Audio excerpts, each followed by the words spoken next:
మొరుగుడు కాదు. దమ్ముంటే ఇక్కడ మాట్లాడు. ఏ ఊరికి పోదామో పోదాంపా.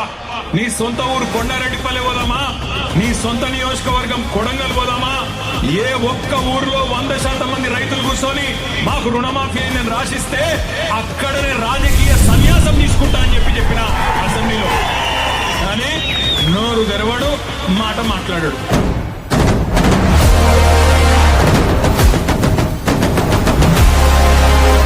మర్చిపోకండి, భవిష్యత్తు మళ్ళీ ఖచ్చితంగా